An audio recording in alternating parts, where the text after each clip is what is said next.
Welcome back, my name is LastKnownMeal and today we're going to talk about Greedfall Combat and new gameplay details that were just released. Combat was probably my biggest fear for this game. Yes, having great story and characters is cool, but if combat lags behind, it's make it or break it for a lot of people. Now Spiders released a new gameplay video and holy crap, the combat is so much fun. So let's start with a big gameplay showcase video that was just released, giving us a lot of new info. First off, they start with character creation. At the beginning you choose your gender, skin color, facial attributes, etc.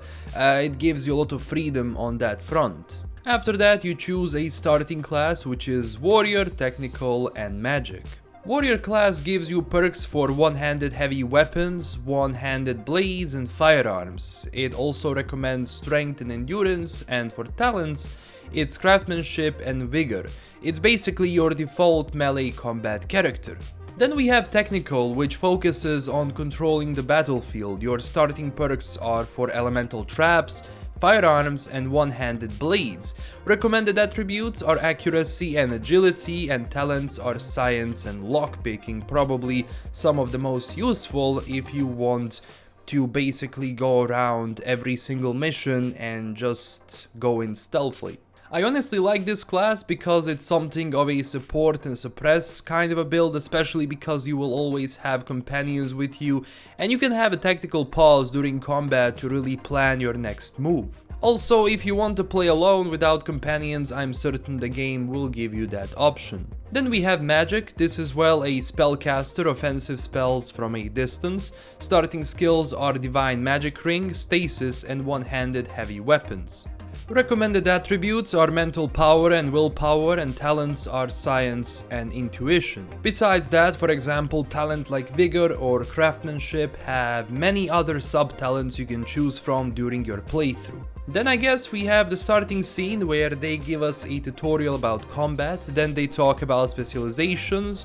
Even though we can move to one class only, we are open to mix and match different abilities for us to use depending on our character. Then they finally show us more combat, and I was really stunned on how it looks. It's fast, responsive, combination of magic spells and swords make it really fun.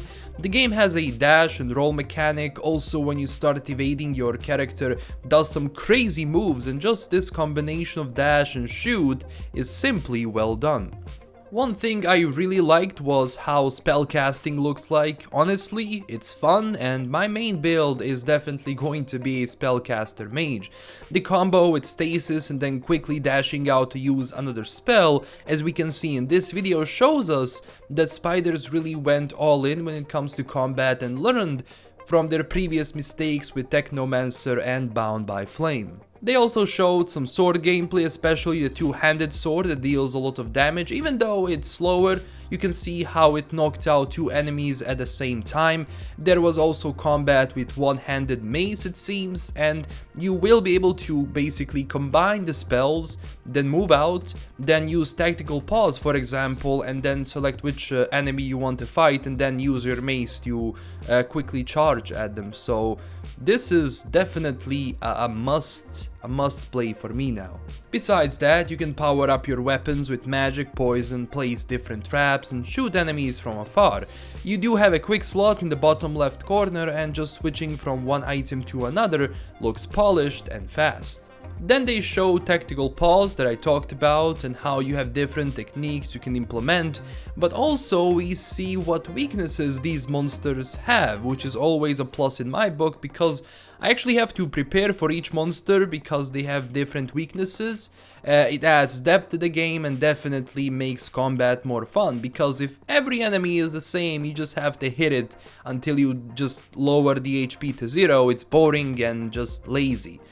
Besides that, animations of these spells look sick. Now, your strength revolves around fury. The more you have it, I guess the more powerful spells you can use and vary your attacks with weapons like swords and guns and magic.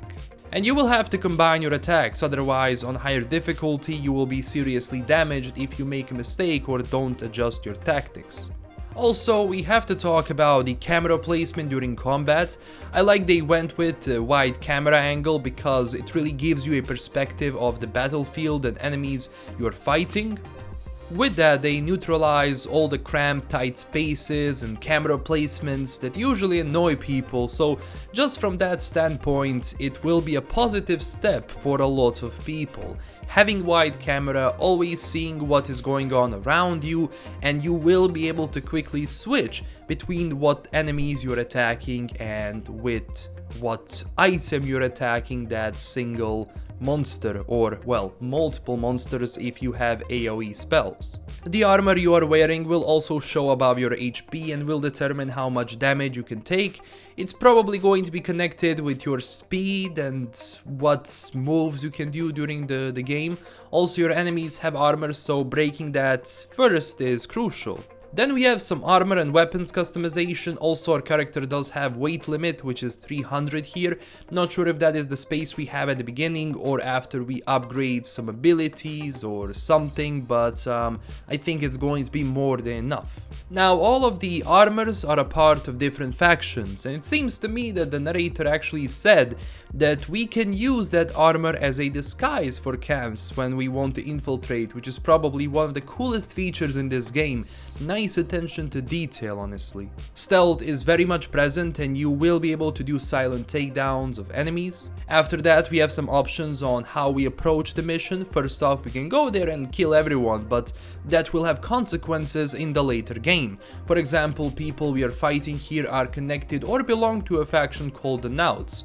They are navigators of the sea. I already talked about that faction in one of my previous videos. Now, if we do go there and just kill them, our reputation with them goes down. But if you want a more diplomatic approach, you can use potions and bombs to blow up walls or lockpick doors. Also, from everything I've seen, stealth is used a lot, and I just hope the enemies have normal AI and you are not easily seen. Also, besides lockpicking and bombs, you can pay them or intimidate them to achieve your goals. Also, intuition is one of those required skills. As you play, you will have to make difficult choices, sometimes that will please one but anger other faction or the other way around.